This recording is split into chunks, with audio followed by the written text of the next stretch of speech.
ఒకసారి అన్న అడిగి వివరాలు అయితే తెలుసుకుందాం. అన్న నమస్తే అన్న. నమస్తే అన్న. ఒకసారి మీ అడ్రస్ అయితే ఒకసారి చెప్పండి అన్న. నమస్తే అన్న. ఆంధ్ర తెలంగాణ రైతులకు నమస్తే అన్న.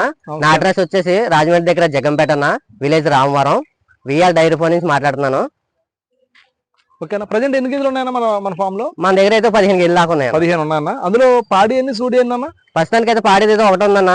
ఉన్నాయండి 14 గేదెలు, సూడి గేదెలు ఉన్నాయి. సూడి గేదెలు ఉన్నాయన్న. ఇంకా లోపల ఉన్నాయి, ఏ ప్రస్తుతానికి బయట కట్టాం. ఓకే అన్న. ఓకేనా. అయితే ప్రజెంట్ మన దగ్గర ఉన్న గేదెలు ఎన్ని పాలు ఇస్తాయి మీరు ఒకసారి ఏం చెప్తారు అన్న? మన దగ్గర అయితే పూటకు వచ్చేసి 6 లీటర్ల నుంచి 8 లీటర్ల దాకా ఇచ్చే ఉన్నాయన్న. పూటకి 6 నుంచి 8 అన్న. అంటే రోజు మీద 12 నుంచి 16 లీటర్లు. 16 లీటర్ల దాకా 16 లీటర్ల కెపాసిటీ గల గేదెలు అయితే సేల్ కి అయితే ఉన్నాయని చెప్పేసి చెప్పడం జరుగుతుందండి. మీరు చూస్తున్నది ఇది వచ్చి ముర్రా అండి, ప్యూర్ ముర్రా, టాప్ క్వాలిటీ. ఇది డెలివరీ అయింది అనేది? డెలివరీ అయిందన్న. 1 వీక్ అవుతుంది. 1 వీక్ అవుతుందన్న. ప్రెసెంట్ రోజుకి 14 లీటర్లు అవుతుందన్న. రోజు మీద 14 అవుతుందన్న. 16 లీటర్లు గ్యారంటీ ఇస్తాను. ఇంకా పెరుగుతుందన్న? ఇంకా పెరుగుతాను. ఇంకా 10 days అవుతే పెరుగుతాను. ఇంకా దానా కోట వేసుకుంటే. ఓకే. ప్రెసెంట్ అయితే 14 లీటర్లు అయితే